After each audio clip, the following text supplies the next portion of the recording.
திருச்சிற்றம்பலம். தொல்லை இரும் பிறவி சூழ்ந்தலை நீக்கி அல்லல் அறுத்தானந்தமாக்கியதே எல்லை மறுவா நெறியளிக்கும் வாத ஊரெங்கோன் திருவாசகம் எனுந்தேன். திருச்சிற்றம்பலம். நாம் சிவபுராணத்தின் 2வது பாடலான கீர்த்தி திரு அகவலின் விளக்கத்தை பார்த்து கொண்டிருக்கிறோம். இதுவரை 61 வரிகளுக்கான விளக்கத்தை பார்த்து முடித்து விட்டோம்.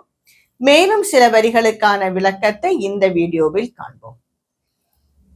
பட்டமங்கையிற் பாங்காயிருந்தங்கட்டமாய் சித்தி அருளிய அதுவும் வேடுவனாகி வேண்டுரு கொண்டு காடது தண்ணீர் கரந்த கள்ளமும் மெய்காட்டிட்டு வேண்டுரு கொண்டு தக்கான் ஒருவனாகிய தன்மையும் ஓரியூரின் உகந்தினிதருளி பாடிடும் பாலகனாகிய பரிசும் பாண்டூர் தன்னில் ஈனடவிருந்தும் தேவோர் தென்பால் தகழ் தரு தீவில் கோவார் கோலம் கொண்ட கொள்கையும்.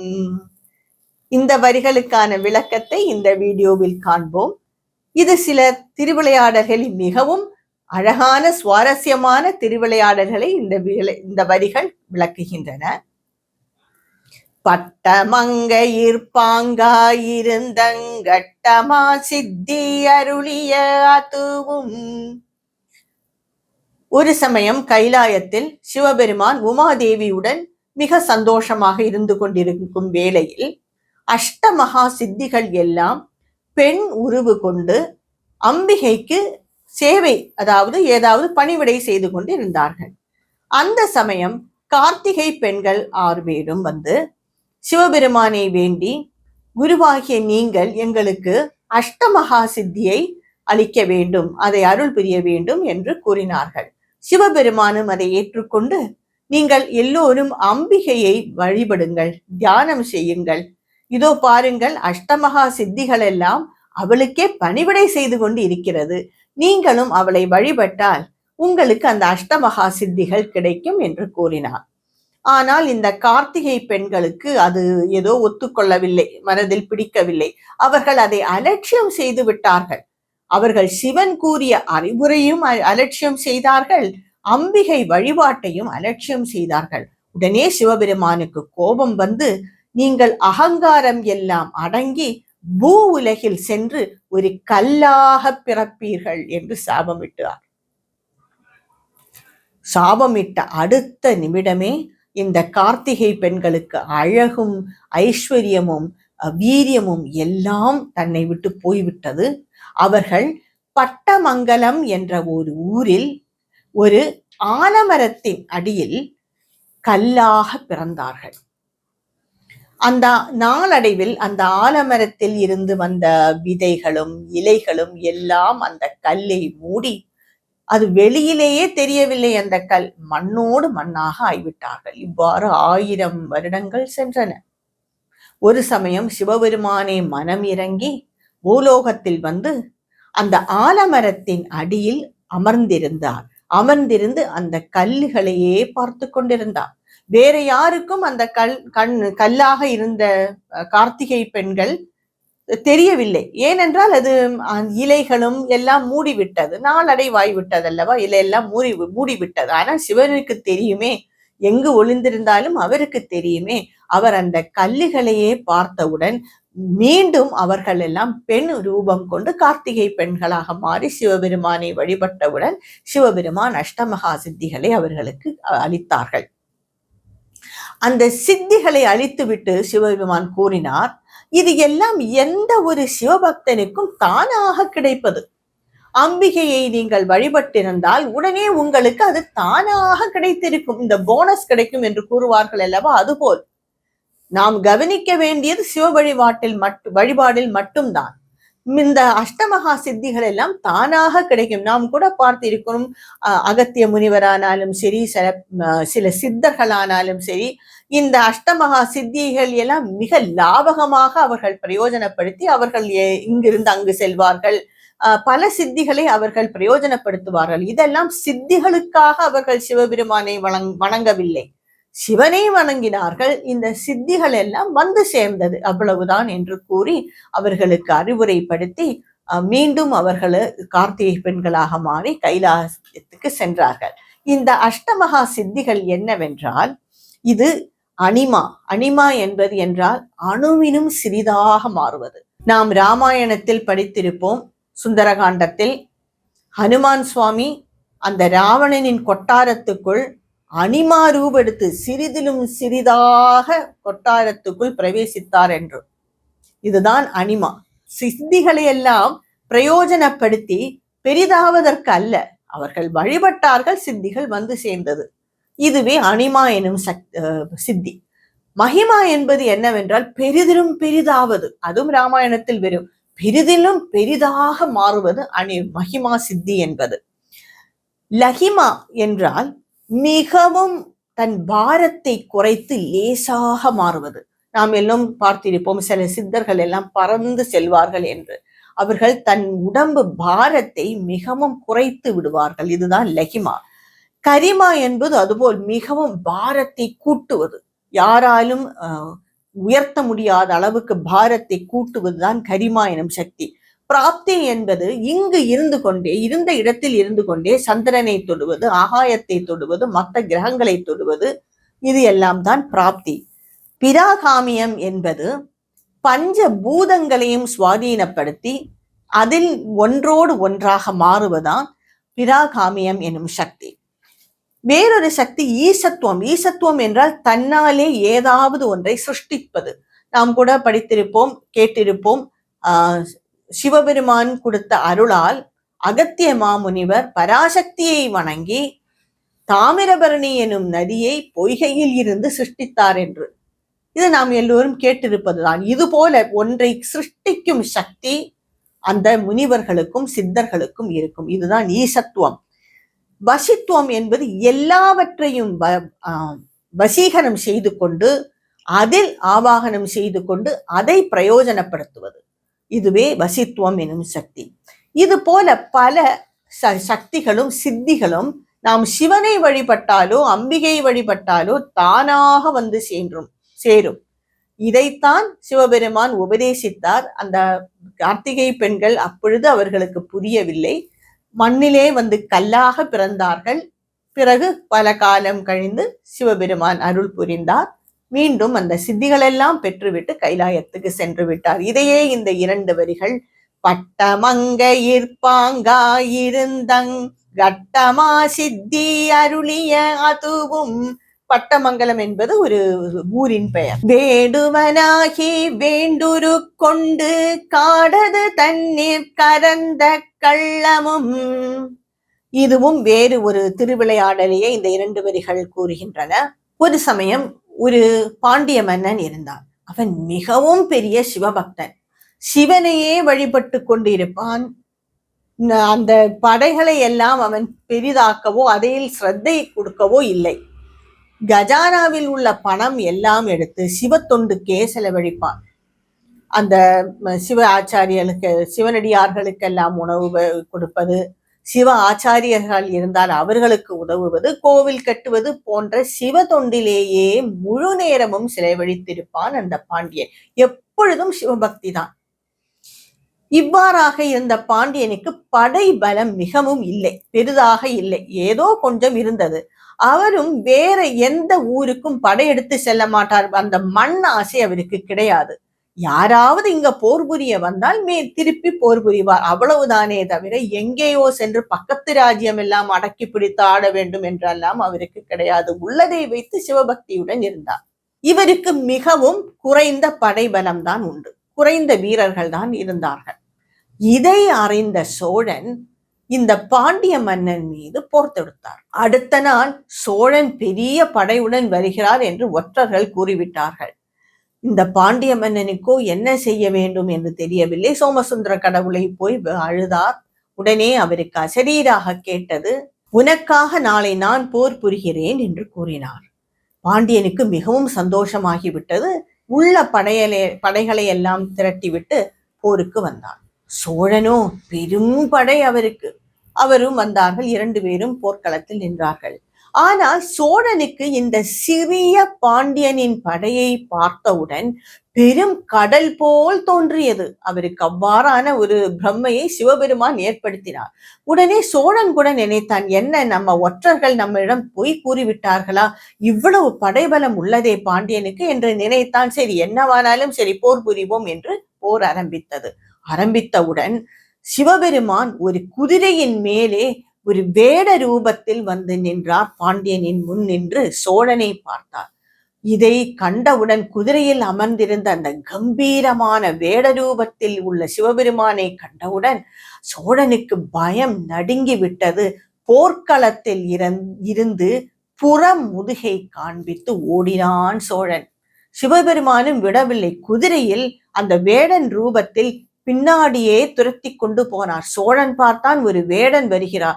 ஓ, என்னவென்று ஓடி ஒளிந்தான் சோழன். கொஞ்ச தூரம் சோழன் ஓடிய பின்பு திரும்பி பார்த்தால் அந்த வேடன் ரூபத்தில் குதிரையில் வந்த ஆளை காணவில்லை. பாண்டியன் துரத்தி கொண்டு வருகிறான். அட, பாண்டியனா நம்மளை துரத்துகிறான், நமக்கு ஏதோ வேடன் போல் பெரிய ஆள் போல் தோன்றிவிட்டதே என்று திரும்பவும் சோழன் வந்து பாண்டியனை துரத்த ஆரம்பித்தான். பாண்டியன் ஓடுகின்றான், பின்னாடியே சோழனும் ஓடுகின்றான். இவ்வாறு ஓடிக்கொண்டே இருந்த சமயத்தில் சிவபெருமானுக்கு கோபம் வந்து விட்டது. என்ன, இவனை எல்லை வரை துரத்தி விட்டு வந்தால் திரும்பவும் இவன் வருகிறானே என்று ஒரு மடுவை சிருஷ்டித்தார் சிவபெருமான். மடு என்றால் அதில் சகுதியும் செளியுமாக இருக்கும். உடனே பாண்டியன் ஓடிக்கொண்டு வருகிறான் அல்லவா, ஓடி வந்து அந்த மடுவில் விழுந்தார். சோழனும் துரத்தி கொண்டு வந்தான் அல்லவா, அவரும் வந்து மடுவில் விழுந்தார்கள். பாண்டியன் மிக லேசான காயத்துடன் இந்த மடுவில் இருந்து எழுந்து வந்தான். சோழனோ அந்த மடுவிலேயே இறந்து விட்டான். இவ்வாறு சோழ படைகளை துரத்தியதுதான் இந்த திருவிளையாடலின் முக்கியமான அம்சம். வேடுவனாகி வேண்டுரு கொண்டு காடது தண்ணீர் கரந்த கள்ளமும் எல்லாம் முடிந்துவிட்டு வேட ரூபத்தில் இருந்த சிவபெருமான் அந்த பக்கத்தில் உள்ள ஒரு காட்டினுள் மறைந்து விட்டார். பாண்டியனுக்கு சிவனே வந்து போர் புரிந்தார். இதுதான் இந்த திருவிளையாடல். மெய் காட்டிட்டு வேண்டுரு கொண்டு தக்கான் ஒருவனாகிய தன்மையும். இதுவும் மிகவும் ஒரு சுவாரஸ்யமான திருவிளையாடல். முன்பொரு காலத்தில் ஒரு பாண்டிய மன்னன் இருந்தார். மிகவும் தர்மமாக ராஜ்யத்தை ஆண்டு வந்தார். அந்த ராஜாவுக்கு ஒரு சேனை தளபதி இருந்தார். அதாவது மிகவும் அவரும் நல்லவர், மிக பெரிய சிவபக்தர். அந்த சேனை தலைவன் மிக பெரிய சிவபக்தர். உள்ள பணம் எல்லாவற்றையும் சிவன் தொன்றுக்கே செலவழிப்பார். சிவன் கோவில் கட்டுவதும் சிவனடியார்களுக்கு உதவி பண்ணுவதும் இவ்வாறாக இருந்தது. ஒரு சமயம் ஒரு வேட மகாராஜா இந்த பாண்டிய மன்னன் மீது படையெடுத்து வருவதாக ஒற்றர்கள் வந்து கூறினார்கள். ஒரு வேடர் தலைவன் படையெடுத்து வருவதாக கூறினார்கள். உடனே அந்த சேனை தலைவனை அழைத்து அந்த பாண்டிய மன்னன் கூறினான், நம்மளிடம் சேனைகள் அவ்வளவாக இல்லை, நீ 3 மடங்காக இந்த சேனைகளை உடனடியாக பெரிதுபடுத்த வேண்டும்.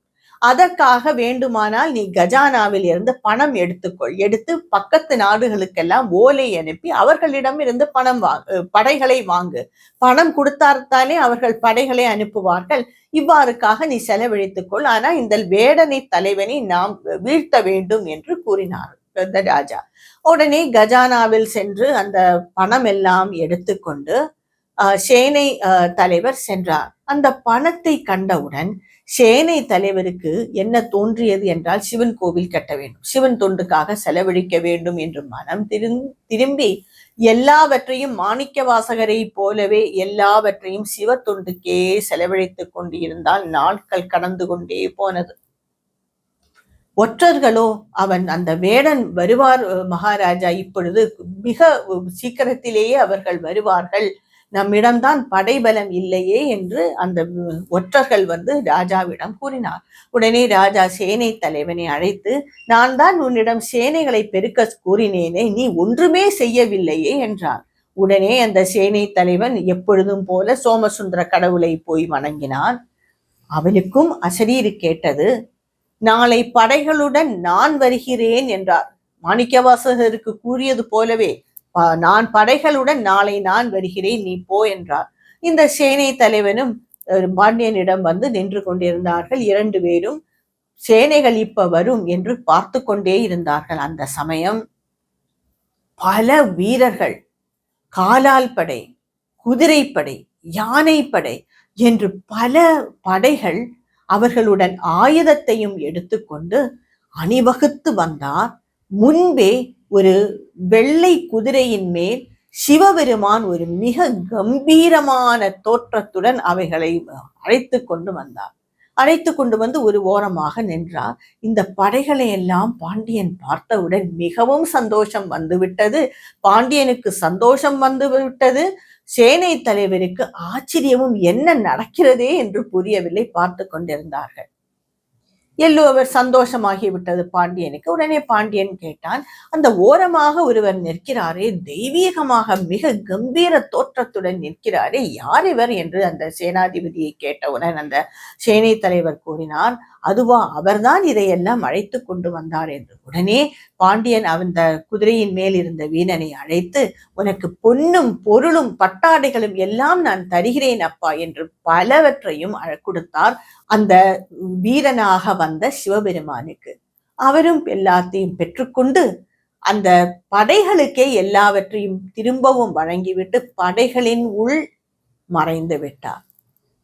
மிகவும் சந்தோஷமும் பெருமையுடன் நின்றான் பாண்டியன். அந்த சமயத்தில் ஒரு ஒற்றன், அதே ஒற்றன் கூறினார், மகாராஜா, அந்த வேடத் தலைவன் காட்டுக்குள் வேட்டையாட சென்றான்.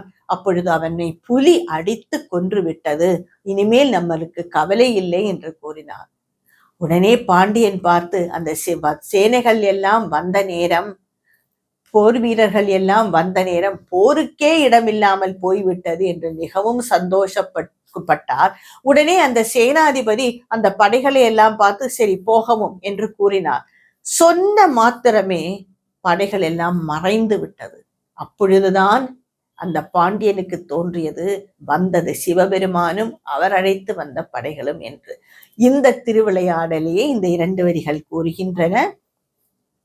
மெய் காட்டிட்டு வேண்டுரு கொண்டு தக்கானொருவனாகிய தன்மையும், மெய்காட்டிட்டு படைகளின் உண்மையை காட்டச் செய்து, அதாவது படைகளின் உண்மையான வீரர்களை காட்டச் செய்து, வேண்டுரு கொண்டு அதற்கு வேண்டிய வடிவம் கொண்டு சிவபெருமான் வந்ததையே இந்த 2 வரிகள் கூறுகின்றன.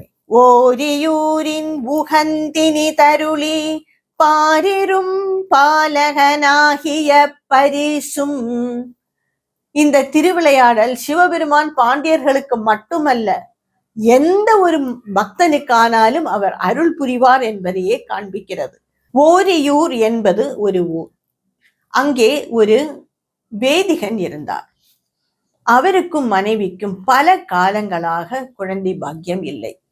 அவர்கள் சிவபெருமானை வழிபட்டு வழிபட்டு மிக தாமதமாக ஒரு பெண் குழந்தை பிறந்தது. அந்த பெண் குழந்தைக்கு கௌரி என்று பெயரிட்டார்கள். அந்த பெண் குழந்தையோ மிகவும் அழகான, மிகவும் சாமர்த்தியமான பெண் குழந்தை. உடனே இந்த வேதிகன் அந்த குழந்தைக்கு பராசக்தி மந்திரத்தை உபதேசித்தார். அந்த பெண் குழந்தையும் அந்த மந்திரத்தை சொல்லிக் கொண்டே இருந்தது. பெண் குழந்தையும் வளர்ந்தது, காலம் சென்றது. அந்த பெண் குழந்தைக்கு திருமண வயதும் ஆகியது. திருமணத்திற்கு மாப்பிள்ளை பார்த்து கொண்டே, அவர்களும் சொந்தத்தில் உள்ளவர்கள் எல்லோரும் பார்த்து கொண்டேதான் இருந்தார்கள். அந்த சமயத்தில் ஒரு வேதிகன் பிரம்மச்சாரி இந்த வீட்டில் பிச்சை எடுப்பதற்காக வந்தார். அந்த காலத்தில் எல்லாம் அப்படித்தானே, வேதம் படிப்பவர்கள் பிச்சை எடுத்துதான் உண்பார்கள். அதுபோல அவரும் வந்தார். அந்த கௌரியின் அப்பாவிற்கு அந்த பையனை மிகவும் பிடித்து விட்டது. என்ன ஏது என்று யாரிடமும் விசாரிக்காமல், ஒன்றும் செய்யாமல் அந்த வேதிகனுக்கு அந்த பெண்ணை மனம் முடித்து கொடுப்பதற்காக நிச்சயித்து விட்டார். அவரின் மனைவிக்கோ மிகவும் பயம். என்ன நடக்கும் என்று யாரிடமும் விசாரிக்க கூட இல்லை. பார்த்தவுடன் பிடித்து விட்டது. திருமணத்தை நிச்சயித்து விட்டார். திருமணமும் மங்களகரமாக முடிந்து விட்டது. என்னவென்றால் அந்த மாப்பிள்ளை வீட்டுக்காரர்களுக்கு, மாமனுக்கும் அத்தைக்கும் அந்த பெண்ணை பிடிக்கவே இல்லை. ஏனென்றால் இவர்கள் சைவ பக்தர்கள், இந்த பெண் வீட்டார். அந்த மாப்பிள்ளை வீட்டாரோ வைணவ பக்தர்கள். இந்த ஒரு காரணத்தினால் அவர்களுக்கு பிடிக்கவில்லை. சில சமயம் பக்தியில் கூட அறியாமை மூழ்கி இருக்கும், அறியாமையிலேயே மூழ்கி இருப்பார்கள். அதுபோல் அவர்கள் வைணவர்கள் அதனால் பிடிக்கவில்லை, இவர்கள் சிவபக்தர்கள் பிடிக்கவில்லை. சரி, என்னவென்றாலும் மகனுடைய மனைவி அல்லவா என்று அழைத்து கொண்டு போனார்கள். அந்த பெண்ணும் அங்கு போனார். அந்த மாப்பிள்ளை வீட்டில் இந்த பெண்ணை மிகவும் துன்புறுத்தினார்கள், அந்த மாமனும் அத்தையும் இந்த எல்லோருமே. அவளுக்கு அந்த சமையல் அறையில் இடமில்லை. அவள் சமைத்ததை யாரும் சாப்பிட மாட்டார்கள். அந்த சமையல் அறைக்கு அவள் போகக்கூடாது, என்னால் அசுத்தமாம். அவர்கள் வைணவர்களாம், இவர்கள் சிவர் பக்தர்களாம், போகக்கூடாது. அவளை எங்கு போனாலும் இவர்கள் வெளியில் போவார்கள், அவளை பூட்டி வைத்துக் கொண்டுதான் போவார்கள், சமையலறையும் பூட்டி வைத்துடுவார்கள். இவ்வாறாக காலம் சென்று கொண்டே இருந்தது. இதே போல் பழக்கத்தை போல் ஒரு நாள் அந்த அத்தையும் மாமனும் வெளியிலே சென்றார்கள். சமையலறையும் பூட்டி விட்டார்கள், அவளையும் ஒரு இடத்தில் பூட்டிவிட்டு அவர்கள் சென்றார்கள். கொஞ்ச நேரம் கழிந்தவுடன் ஒரு வயதான சிவபன்னடியார் வந்தார். வந்து, எனக்கு பசி எடுக்குதம்மா, ஏதாவது கொடு என்று கேட்டார். உடனே அவர் சொன்னார், அவள் கௌரி சொன்னாள், என்னை பூட்டி வைத்து விட்டு போயிருக்கிறார்கள், அந்த சமையலறையும் பூட்டி வைத்து விட்டார்களே, நான் என்ன செய்வேன் என்று. உடனே அந்த வயதான சிவனடியார் கூறினார், நீ அந்த பூட்டை போய் தொடு, அது திறந்து விடும் என்றார். இவளுக்கோ நம்பிக்கை இல்லை. சரி, ஒரு வயதானவர் கூறுகிறாரே என்று பூட்டை போய் தொட்டவுடன் பூட்டு திறந்து விட்டது. உடனே அவர் சமையல் அறைக்குள் சென்று எல்லாவற்றையும் இருப்பதை எல்லாம் வைத்து மிகவும் அருமையாக சமைத்து அந்த வயதானவருக்கு இலையில் உணவை எல்லாம் கொடுத்தார். அவரும் மிக ஆனந்தமாக உண்டுவிட்டு எழுந்தவுடன் அவர் ஒரு இளம் பருவத்தில் உள்ளவராக மாறிவிட்டார். இவளுக்கானால் பயம் தாங்க முடியவில்லை. என்ன இது, வயதாக வந்தவர் ஒரு இளம் பருவமாக மாறிவிட்டாரே என்று நினைத்து கொண்டிருக்கும் சமயத்தில் வேளையில் மாமனும் அத்தையும் மாமனும் எல்லாம் வெளியூர் போய்விட்டு வந்து விட்டார்கள். உடனே அந்த இளம் வயதில் உள்ளவர் ஒரு குழந்தை போல மாறி இவள் மடியில் வந்து விட்டார். இவள் அந்த குழந்தையும் வைத்துக் கொண்டு இருக்கிறாள். அந்த அத்தையும் மாமனும் எல்லாம் வெளியூருக்கு போனவர்கள் வந்தார்கள்.